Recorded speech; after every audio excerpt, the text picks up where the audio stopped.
Esiet sveicināti, mani mīļie draugi! Šodien esmu nolēmusi ar jums parunāt par krīzēm. Kādas tās vispār ir, kādās mēs mēdzam iekulties un vai mums ir iespēja no tām izvairīties. Un kas tad vispār ir krīzes?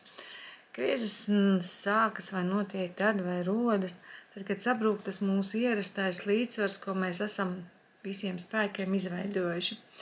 Un mūsu dzīves saka un planētas astroloģijā norāda ar saviem aspektiem, ka ir pienācis laiks pārmaiņām, vai ir laiks pielāgoties kaut kam, vai kaut kas ir pilnīgi jāmaina. Un kādas tad šīs krīzes var būt? Sāksim mēs ar personīgajām krīzēm, kuras bieži izpaužas kā dažādi mūsu emocionālie stāvokļi. Un viena no tādām dziļākajām krīzēm un spēcīgākajām ir identitātes krīze, kad dzīves laikā cilvēks sev uzdod jautājumu, kas es esmu, vai kāds ir mans ceļš. Tikpat labi mēs pazīstam un apzināmies un pieņemam vecuma izraisītas krīzes. Tās var būt pārējais vecuma krīzes, kā pusauģa krīze, tās ir vidējā vecuma krīzes, un tās ir arī pensionēšanās vecuma krīzes.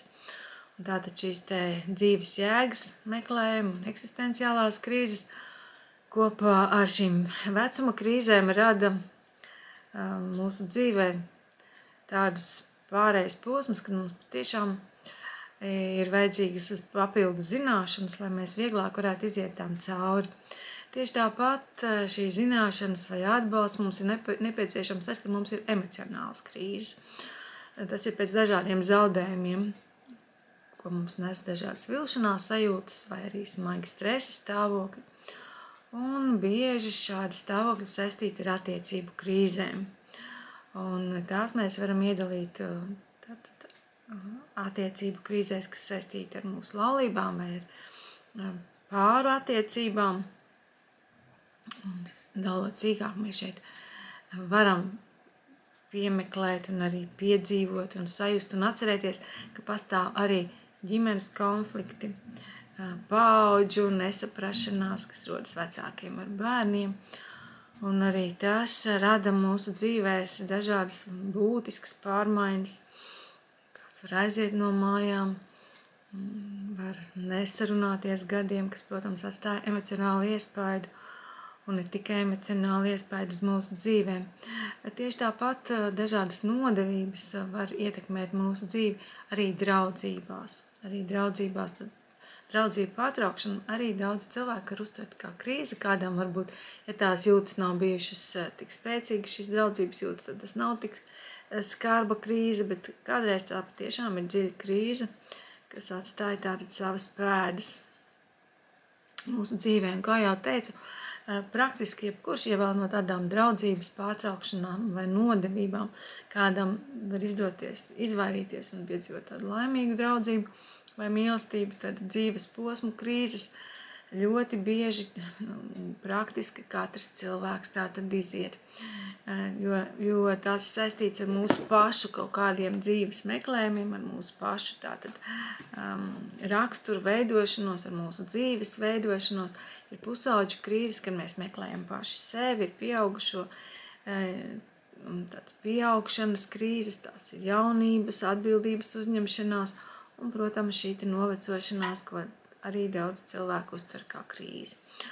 Un, jā, ko tur lēties mūsu dzīvēm, mūs piemeklē arī ekonomiskās krīzes un arī profesionālās krīzes, kuras tātad mēs varam atzīmēt kā darba zaudējumus, kā karjeras strupceļus, kad mēs pēkšņi saprotam, ka tas, ko mēs darām, mums galīgi neapmierina, mēs gribam kaut ko citu, bet mēs nezinām, ko mēs meklējam. Un tāpat mūs var piemeklēt finansiālās problēmas, tad, kad mēs neesam savā vietā, vai kad mēs izdarām kādu neapdomīgu ieguldījumu, mūs var piemeklēt finanšu problēmas. Un, protams, arī mūsdienās ir raksturīgas arī tādas krīzes, ko mēs saistam ar profesionālo izdegšanu. Un reizēm mūs var piemeklēt arī garīgās krīzes vai mūsu vērtību krīzes, kad mēs zaudējam kaut kam ticību, kad mēs esam ticējuši. un mums šķiet, ka visa dzīve sabrūk, pārliecība zūd, vērtības sabrūk. Pašlaik viss, kas saistīts ar ģimenes vērtībām, piedzīvo tādu spēcīgu transformāciju, un arī šeit kāds to var uztvert kā krīzi. Un krīzes ir katru reizi, kad mums ir jāmaina dzīves uzskati un tātad pieeja kaut kādam jautājumam. Protams, ka krīzes saistās ne tikai ar viena individuāla cilvēka dzīvi, varbūt arī sociālās krīzes un kolektīvās krīzes. Un krīzes piedzīvot var veselas tautas, vai pat visa pasaule kopumā. Mēs to visu piedzīvojam, tad bija pandēmija, spēcīgs satricinājums. Vide un klimats, arī klimata pārmaiņas arī var radīt krīzes, un sabiedrība tad kopumā var piedzīvot gan kara, gan politiskās, gan ekonomiskās krīzes. Un tā izklausās, ka dzīve šeit uz zemes ir riska pilna un sastāv no vienām vienīgām krīzēm, un tā tas arī varētu būt, jo jebkura krīze viņa ir tā kā pagrieziena punkts, tā kaut ko vecu sagrauj, un liek mums ar vienu meklēt jaunus ceļus, ar vienu meklēt jaunus kaut kādus variantus, jo tā vēlme, kā jau es daudzreiz esmu teikusi, un atkārtošu vēl un vēl, ir, lai mēs nobriestam, izaugam, saprotam, un šīs te krīzes ir cieši saistītas ar astroloģiju, un skatoties astroloģiskajās kartēs, mēs varam ieraudzīt vai prognozēt vai paredzēt, vai jau skatīties, kamdēļ kāda krīze ir notikusi, un to parasti tātad krīzes rada šie lēno planētu kustības. Tās ir vai nu Saturna, vai Urāna, vai Plutona, vai Neptūna aspekti. Tā varbūt tur visbiežāk tās ir vai nu opozīcijas, vai kvadrāti savienojumi. Saturna atgriešanās var radīt cilvēkiem krīzes, un tā tad arī labie aspekti arī var radīt krīzes, bet parasti tās ir vieglāk pārvaramas. Tātad astroloģija redz un paredz dažādas krīzes, ja pagrieziena punktus cilvēka dzīvē. Kā jau teicu, tie parasti ir saistīti ar lēno planētu tātad kustību. Un šī lēnā planētu kustība tātad atnes tādus aspektus, tādas enerģijas, kas liek mums iet cauri pārbaudījumiem un ienes mūsu dzīvē pārmaiņas. Apskatīsimies, kādas tad varbūt šīs te astroloģiskās dzīves krīzes mēs tikko izanalizējām vai iepazinām vai uzzinām, kādas krīzes vispār cilvēki piedzīvot var. Paskatīsimies, kā tad tās var būt saistīts ar tādu tēmu kā astroloģija. Un ko astroloģija vispār par to saka. Saturns, kā jau teica, var būt tātad viena no tām planētām, kas var radīt mūsu dzīvē krīzes. Un tā atgriežas ap 29, 30 gadu vecumu, 58, 60 un 88, 90 gadiem. Un tas ir šis Saturna cikls, ko Saturns veic, jā, jūsu kartēs to var labi redzēt. Tātad 29,5 gadi Saturns atgriežas atpakaļ tajā vietā, no kuras viņš sācis savu ceļu. Un tad mēs varam teikt, ka notiek tāds tā kā eksāmens karmiskais. Kad Saturns skatās, cik atbildīgi jūs esat izturējušies pret dzīvi, kā jūs esat izturējuši šos gadus, kā jūs esat rīkojušies bezatbildīgi, atbildīgi, disciplinēti. Un tātad dažreiz mēs šo laiku izjūtam tā kā tādu atbildības nastas pieaugumu, kaut kādu smagumu, spiedienu. Tas spiediens liek mums sakārtot savu dzīvi, pieņemt kaut kādus svarīgus lēmumus ap šiem 29, 30 gadiem. Ja jūs esat kopā ar nepareizo partneri vai rīkojaties bezatbildīgi savā dzīvē, šeit var būt patiešām kaut kas tāds, ko mēs saucam par krīzi. Tā var būt šķiršanās, tā var būt karjeras maiņa, tie var būt pārbaudījumi arī veselībā. Jo tas uzdevums ir, kas jums šeit ir jāapgūst, jums ir jāizveido stingrs pamats savai dzīvē šajā vecumā un pieprasa gan fiziskā ķermeņa, gan vēseles nobriešanu Saturns. Arī Urāns veido opozīciju, tas notiek ap 42 gadiem, un droši vien daudz no jums pamanījuši, ka šis vecums ir tāds, kam daudz cilvēki iet cauri diezgan lielām grūtībām, piedzīvo tur gan apjukumu, gan dažādas satricinājumus, un tas ir tamdēļ, ka šeit vairākas planētas, jā, vienlaicīgi veidos sarežģītus aspektus, kustinās dzīves pamatus, bet teikt, mēs runāsim konkrēti par Urānu.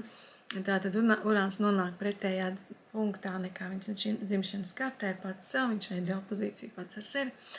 Un mēs to saucam par tādu vidējā vecuma krīzi, jo tā ir cilvēku pārņem pēkšņa vēlme zemapziņā, tad rodas tādi impulsi mainīt dzīvi, sacelties pret esošo kārtību, izārdīt visu, kas viņam ir, taisīt revolūciju savā dzīvē, jo šķiet, ka tas, kas ir, tas nekam nedara vai kaut ko jaunu. Tad vēlme, milzīga vēlme pēc brīvības, lai nav nekādi ierobežojumi, lai nav nekāda atbildība.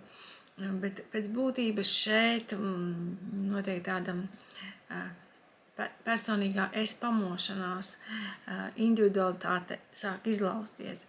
Un, jā, Urāns dod iespēju izrauties no ierobežojošiem modeļiem, un jūsu dzīvē kaut kas nav pietiekoši labi atkal sakārtots vai izveidots, tad šeit var notikt patiešām īstas revolūcijas. Ap 50-52 gadiem Hīrons atgriežas, un viņš atgriežas savā vietā, arī viņš ir apgājis tātad apli 50 gadu laikā. Un te ir tādas senas traumas un sen ievainojumi nāk gaismā. Bieži parādās arī jautājumi, kas saistīti ar veselību. Iespējams, jūs ziniet, ka tas tāds laiks, ka dažs labs no jūsu paziņām vai tuviniekiem arī pamet šo pasauli. Jo šeit ir nepieciešams katram pārvarēt šo dziļos ievainojumus dvēseles. Iespējams jau tādas, ar kuriem jūs esat atnākuši no iepriekšējām dzīvēm. Un šeit katram ir jākļūst par šo dziļo dziednieku. Jā, tāda dziļa dziedināšana šeit ir nepieciešama, ko mēs varam tikai ar laiku iemācīties. Tā ir pieņemšana, tā ir kļūšana par gudro dziednieku pašam sev un apkārtējai pasaulē. Bet kāpēc tad ap tiem 36, 45 gadiem ir tik grūti dažam labam? Ja? Tāpēc, ka tur arī Plutons veido aspektu, kas liek, viņš iet, tad tur ir kvadrāts, ja, un viņš liek arī cilvēkam piedzīvot tādu ļoti dziļu iekšēju transformāciju, radot dziļas krīzes, vai nu darbā, vai attiecībās, vai iekšējā spēkā, kas saistīts ar veselību. Tā kā Plutons pārstāv mums šo dzīvības nāves aspektu, tad principā tas nozīmē vecā es nāvi. Saprotiet, cik nozīmīgs laiks ir ap tiem 40 gadiem, kāpēc cik daudziem cilvēkiem ir grūti ap tiem 40 gadiem. Tur ir tāds pārdzimšanas process, ir jākļūst par kaut ko citu, ir jāsaprot, un tur tā kā tiešām tādam kāpuram no kūniņas ir jāizkuņojās un jākļūst par to skaisto tauriņu. Tātad tam atzimšanas transformācijas procesam viņam patiešām ar to laiku ir jānotiek, bet tā kā tajā laikā 40-42 gadi arī Neptūns veido kvadrātu, tad un Neptūns ir tāds ilūziju planēta, viņš rada apjukumu, cilvēks ir apjutis. Un tieši tajā apjukuma periodā daudzi cilvēki sadara bezgalīgi daudz muļķību. Viņi savas dzīves patiešām sagrauj, transformē, uztais revolūciju, bet reizēm tas nav labākais. Pēc tam viņi no drupām dabū un visu celt augšā. Tas ir tas laiks, ka patiesi noderētu astrologa padoms, noderētu tāda savas kartes zināšana, izprašana un saprašana, lai iziet šam laikam veselīgi cauri. To mēs arī apskatīsim, kādi tad varētu būt tie veselīgākie veidi, kā mēs varam doties cauri šādiem periodiem. Tātad Neptūna kvadrāts 40-42 gadi, viņš rada, kā jau teicu, vai no apjukumu, vai kaut kādas ilūzijas, vai tieši otrādi ilūziju sabrukumu, kad mēs esam uzcēluši kaut kādu sapņu pili, vai pilus smilšu pamatiem, un pēkšņi ieraugam, ka viss tā mūsu vai laulība sabrukusi, vai mūsu ilūzijas par kādu cilvēku, vai par savu dzīvi ir tā, tad atklājas kaut kāds sabrukums, vai arī mēs tieši uzceļam kaut kādas ilūzijas, ja? Katram tas ir savs stāsts. Katrā ziņā šeit mēs meklējam kaut kādu jēgu savai dzīvē, mēs kaut ko gribam, mēs vēl nezinām ko, un bieži šeit mūs piemeklē tādas pirmās, dziļās, garīgās krīzes. Un tas, ko jums vajadzētu darīt šajā laikā, jo šeit vajadzētu pievērsties garīgumam. Šis ir tāds pirmais brīdis, kad cilvēks vispār paceļ acis uz debesīm. Varbūt kāds jau arī ātrāk, bet šeit lielākoties cilvēki tiek pavērsti šī garīguma virzienā. Un smalkāka uztvere attīstās, jo tikai mēs klausamies, intuīcija parādās, un parādās arī lielāka līdzcietība, un to arī vajag izrādīt pret visu pasauli, pret katru dzīvo būtni, pret katru lapiņu, pret katru ziediņu.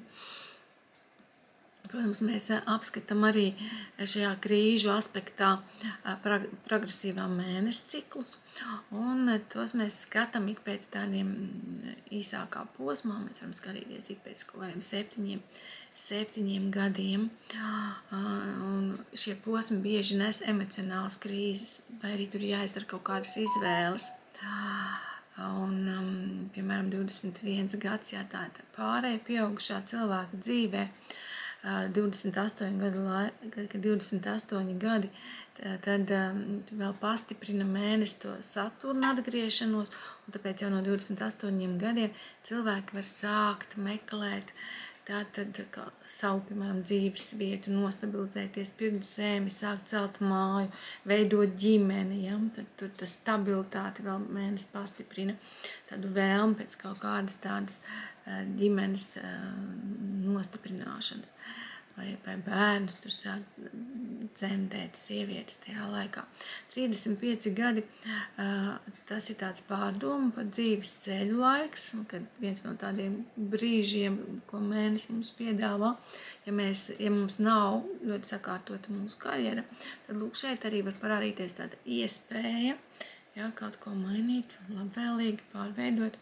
Un 42 gados mēnesis vēl ied piešķir tādu uguntiņu Urānam, radot tādu dubulta sprādziena iespējamību, tādu riktīgu zibeņošanu. Lūk, šādi. Tāpēc mēs varam teikt tā, šīs te astroloģiskās krīzes, tie tādi dzīves mezgli, kas liek cilvēkam, jebkuram cilvēkam, pārskatīt savu identitāti, kas es esmu, no kurienes es nāku, uz kurienes eju, pārskatīt attiecības liek. Vai man tās dara vai nedara, vai es esmu apmierināts vai neapmierināts, ko es gribu. Un arī, protams, ceļu un karjeru, jebkuru dzīves tātad jomu liek šie dzīves mezgli pārskatīt. Pēc būtības tas nav stāsts par tikai par grūtībām. Pēc būtības tā ir iniciācija. Jūs ziniet, visās senās tādās mistiskās reliģijās, seno cilvēku kopienās, viņiem bija ļoti izteikta šī iniciācija. Jo tā cilvēku vienmēr paceļ jaunā līmenī. Mūsdienās tas vairs nav tik izteikti. Kādreiz tiešām tie bija tie līmeņi, kad ļoti, ļoti rituāli dažādi tika veikti. Sievietēm bija savi, vīriešiem bija savi. Un tātad katru reizi tāda speciāla rituāla palīdzība cilvēks tika pacelts jaunā līmenī. Tagad mēs no tā visa esam lielākoties aizgājuši, bet mēs neesam atstāti vieni. Tad kosmos mums sagādā šos te krīzes brīžus ar planētu enerģijām, un tās ir tādas tā kā iniciācijas, kurām mums jāiziet cauri, lai mēs nokļūtu jaunā šajā spirāles lokā, jaunākā līmenī, jaunākā dzīves līnijā. Un es gribu, lai mēs apskatām arī, kā krīzes izpaužas, ejot cauri dažādiem posmiem, bet tā, lai jūs pārāk nenogurdinātu, es domāju, ka šai reizei pietiks. To mēs apskatīsim nākamajā video. Pagaidām, atā!